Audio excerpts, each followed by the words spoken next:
Hola, soy Nuria de las Cosmos. La entrevista de hoy es un poco diferente. Estoy entrevistando a una artista latina que viva en Europa, sino que estoy entrevistando a dos profesoras universitarias de Estados Unidos, Petra Rivera Ridó y Vanessa Díaz. Ambas enseñan clases universitarias sobre Bad Bunny, sobre la historia de Puerto Rico a través del reggaetón y de la figura de Bad Bunny, y han escrito un libro que se llama P.R. Bad Bunny y la música como un acto de resistencia. Escribieron en inglés y ahora está disponible en español aquí en España y en otros países. Están presentando el libro en Madrid esta semana. Justo coincidió con los conciertos de Bad Bunny en Madrid. Ellas llevan muchos años estudiando el reggaetón como fenómeno musical, cultural y social. Fueron a la residencia de Bad Bunny en Puerto Rico, también lo han visto en México. Y ahora en Madrid tuve la oportunidad de ir a una presentación que hicieron en la Fundación Telefónica, en la que tuvieron de invitados a Cristal Santana y Julito Gastón, que son parte de Los Sobrinos, la banda de Bad Bunny en la gira, que toca las canciones de salsa y tropical. Y fue súper interesante ver cómo Julito y Cristal hablaron de su experiencia estudiando música en Puerto Rico, músicos jóvenes. Julito tiene 20 años y Cristal 23. Y verlos hablar junto con Petra y Vanessa, la verdad que fue un privilegio. Esa conversación está disponible en YouTube. Hay un link en la descripción aquí de YouTube. Pero bueno, quería tomar la oportunidad entonces para hablar con Petra y Vanessa. Creo que las mujeres en el periodismo y en la academia, en su caso, hemos estado a la vanguardia de contar las historias del reggaetón de una manera crítica, del movimiento urbano. Compañeras periodistas que salen aquí en el libro como Yulisa López, Susi Exposito y muchas más. Y ver cómo desde la academia también las profesoras están de una manera crítica analizando este fenómeno sin precedentes es muy importante. Así que espero que disfruten esta conversación con Petra Rivera Ridó y Vanessa Díaz.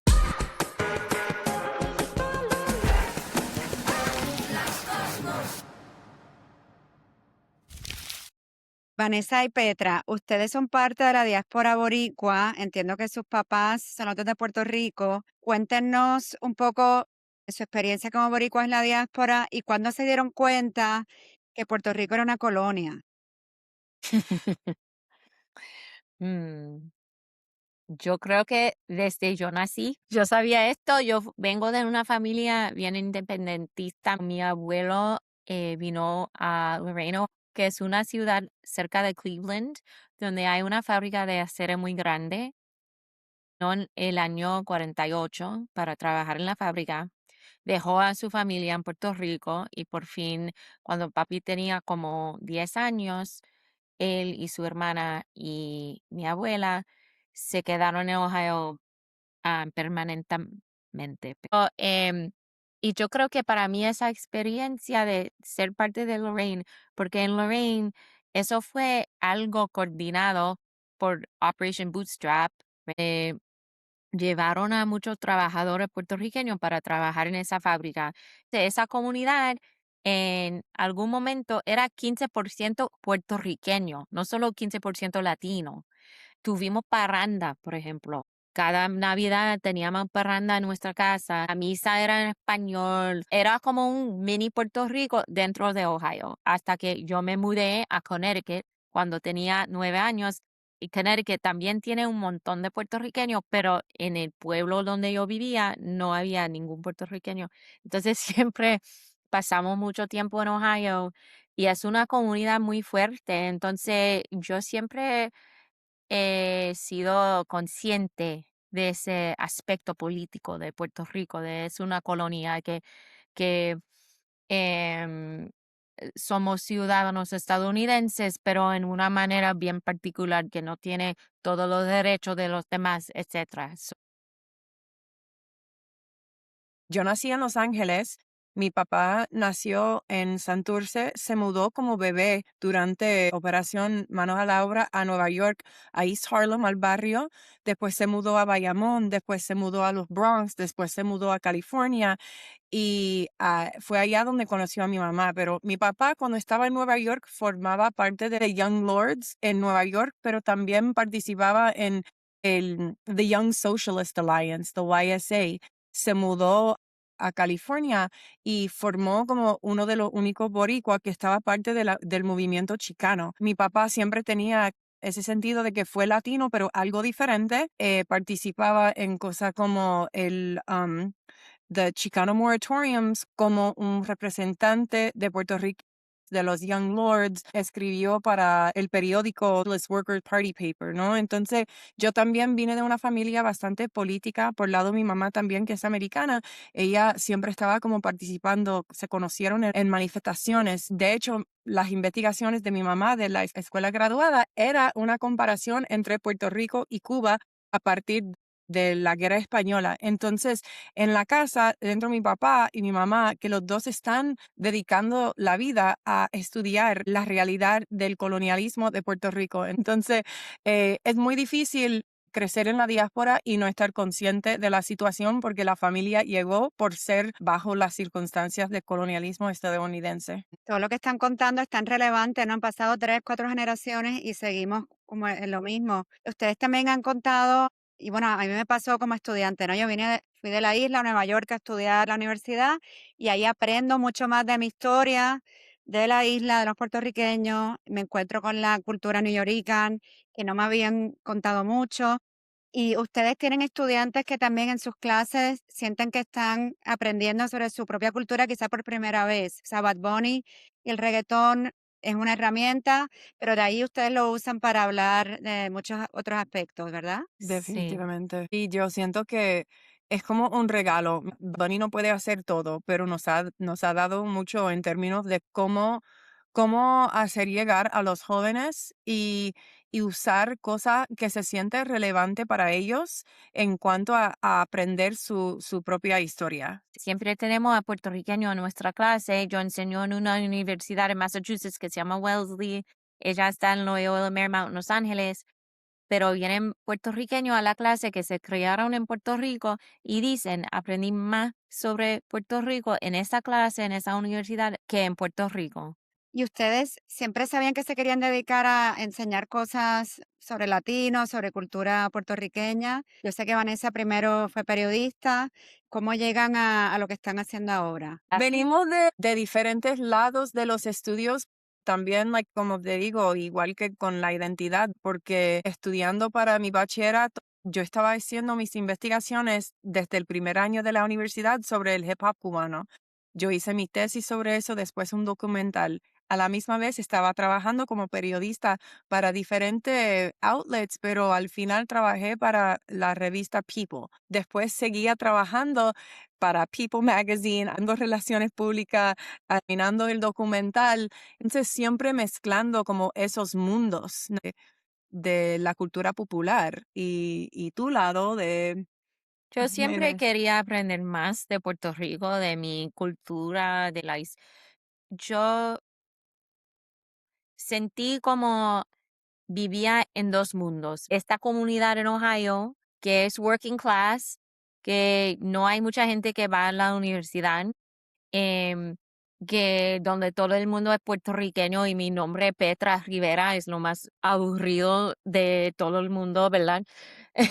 A Connecticut, a una comunidad que se llama Madison, que es más rico, con todo el mundo es blanco, nadie sabía cómo pronunciar mi nombre. Yo quería, cuando yo entré en la universidad, yo quería aprender más de por qué esas comunidades son tan diferentes, cómo puedo explicar mi experiencia como latina, como puertorriqueña. Siempre quería estudiar esto. También a mí me encanta la cultura popular, especialmente la música popular. Entonces, empecé a hacer investigaciones sobre la política racial a través de la música. Pensé en ser periodista, pero no sé, que yo estaba como floating around y pues decidí hacer un PhD, mi doctorado. Yo quería enfocarme en la política racial en Puerto Rico y eso fue cuando salió Gasolina en 2004. y todo el mundo estaba hablando de reggaetón allá en Puerto Rico y yo, para mí, eso fue una fuente muy interesante para estudiar las políticas raciales. Entonces, yo he pasado toda mi carrera académica estudiando reggaetón específicamente. Quiero añadir que para mí siempre ha sido lo importante, no es solamente aprender del Caribe, de estudios latinoamericanos y también de cómo usar la cultura popular como Ujú, periodista, pensar cómo vamos a poder enseñar a la gente con documentales, con libros, con artículos. Entonces, cuando decidí entrar a la escuela graduada, fue como yo sentí que había hecho mucho de diferentes formas, ¿no? De medios y ahora quería tener como más seriedad y siento que este libro es como una combinación ujú. de todo lo que he estado haciendo es una mezcla perfecta, que habla de celebridad, de cultura, de la historia puertorriqueña, de la música, todo. Como es una linda representación de todo lo que ella y yo llevamos individualmente, pero en un sentido colectivo, que realmente al final se trata el libro de cómo trabajamos juntos, no de Benito como un hombre solo, pero como alguien que trabaja en colectivos. Sí, y llevar esa teoría del mundo académico y hacerlo accesible, ¿no? A más gente que no se quede solo en la academia. Es muy interesante porque mientras ustedes estudiaban el reggaetón y hacían no, sus estudios académicos, yo como periodista en Nueva York estaba entrevistando también 2004-2005 para la revista Latina, entrevisté a todos los reggaetoneros cuando estaban creciendo. Y claro, yo venía de Puerto Rico, o sea que para mí ellos eran como hablar con alguien muy cercano, ¿no? Pero me parece muy significativo que tanto ustedes como las periodistas que han cubierto el género estos 20 años, somos muchas mujeres y creo que hemos aportado un punto de vista muy crítico. En el libro también nos hablan con Susi Esposito, con Julisa López. em, entonces, hablemos un poquito de eso, porque claro, el reggaetón y el urbano se ve tan machista y creo que nosotras como mujeres aportamos esa mirada crítica y otras cosas, tanto a la academia como al periodismo. No sé cómo lo ven ustedes. Sí, definitivamente, no solamente en cuanto a periodismo, pero en todo lo de los medios, las publicistas que manejan ese mundo.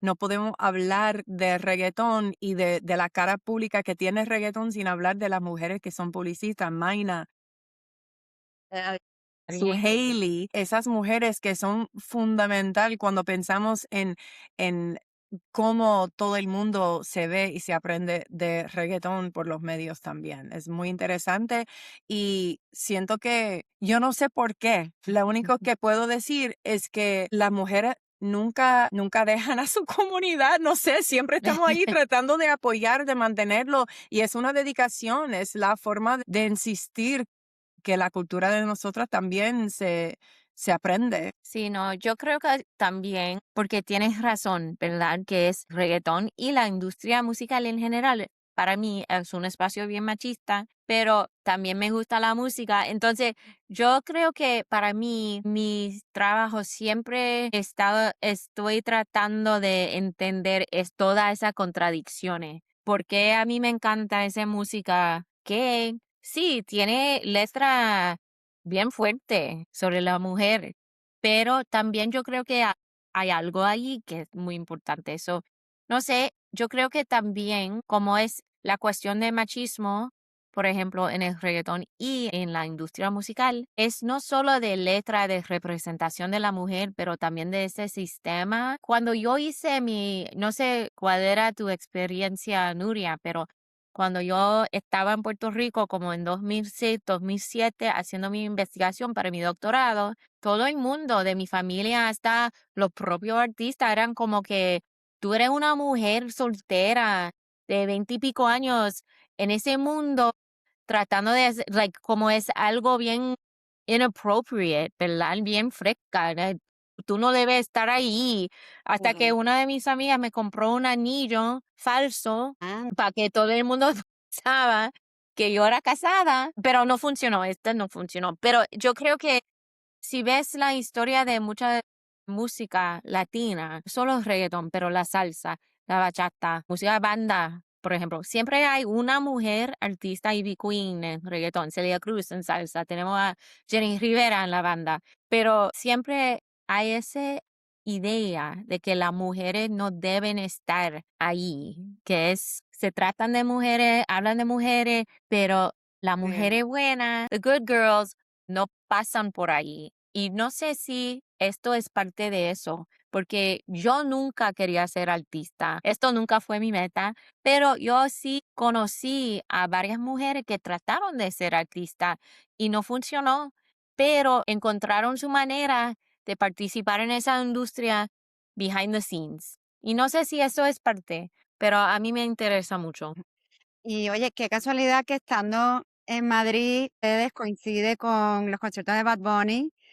Fueron al concierto en Madrid. Cuéntenos la experiencia de verlo en la residencia en Puerto Rico versus en Madrid. Pues son dos shows completamente distintos, ¿no? Que siento que lo de la residencia fue más bien como una obra de teatro, con muchas cosas diferentes, con cortometrajes, conversaciones diferentes entre los del escenario, entre el público. Fue una dinámica completamente distinta que él básicamente tuvo que traducir para estar en un estadio, porque el Choliseo es un espacio bastante diferente, mucho más pequeño. Entonces, es lindo. Siento que yo prefiero la residencia personalmente por muchas razones, pero también me gusta la profundidad de sentir eh, lo que está pasando en este momento en contextos diferentes. También Ujú. fui a la Ciudad de México y como cada lugar tiene un sabor diferente, una vibra diferente, es lindo ver y aprender también. Sí, sí. Por ejemplo, yo quería ver de la casita en la residencia, fue parte de ese cuento, ese obra teatro, porque la historia de la casita es que el sapo Concho está en un lugar completamente nevado, no sé dónde está, parece Alaska, I don't know. Bad Bunny está en Puerto Rico cuidando a su casa. Entonces, Sapo Concho llama a Bad Bunny por FaceTime a ver lo que está pasando con su casa. Sí. Entonces, Sapo dice, bueno, ¿qué está pasando en mi casa? Espero que está ahí y no es un Airbnb, ¿verdad? No, entonces ese es también una crítica de lo que está pasando en Puerto Rico, que la gente tiene que mudarse a los Estados Unidos y las casas son todo de Airbnb para turista y todo eso. Cuando él hace FaceTime con Bad Bunny está adentro de la casita y entonces habla con la gente, pero aquí parece la casita luce lo mismo, pero esa parte de la historia no hay. ¿Verdad? La única vez que el sapo viene es para saludar a la gente de Madrid y ta, ta, ta, ta, ta. Entonces, yo creo que esas partes faltan mucho. Yo a mí también prefiero la residencia por eso. Sin embargo, yo nunca he ido a un concierto tan grande con 50,000 personas y para mí era muy, muy impresionante ver a la cantidad de gente con el entusiasmo que tenían. Eso fue muy interesante para mí también. Pero además de la obra, también todo es diferente, que los sets son diferentes. Por ejemplo, en la residencia no tocaban salsa en vivo para Nueva York, cosas así también. Es verdad, eso era en la casita más bien. Yo no fui a la residencia, pero me veía todos los stories cada día, yo me levantaba a ver, o sea que siento que lo vi como en pedazos. Yo no sé ustedes, pero a mí me impresionó tanto, yo fui al concierto la primera noche aquí en Madrid, de gente con la bandera de Puerto Rico, o sea, tenía al lado un muchacho con la bandera y hacía así, y yo después le pregunto, ah, ¿eres boricua? Y dice, no, soy colombiano, y yo, ¿what? O sea, la gente con la bandera y no, algunos serían, pero muy poco. ¿Cómo ustedes sintieron el crowd, la audiencia y qué les parece esa performance de la bandera? O sea, ya no significa ni Puerto Rico. O sea, no, yo estoy tratando de procesarlo todavía. ¿Significa Bad Bunny o no sé qué idea tiene la gente? Es interesante porque vi a muchas banderas puertorriqueñas, pero yo no hablé con esa persona y yo pensé que todo eran boricua, pero habían muchísimas banderas, ¿verdad? Y bandera de Cuba, de Venezuela, de Bolivia, de Colombia, de Argentina. Entonces, había ese momento en el concierto cuando él dijo, saca tu bandera, tanta bandera diferente de América Latina. Eso fue para mí uno de los momentos más poderosos de todo el concierto.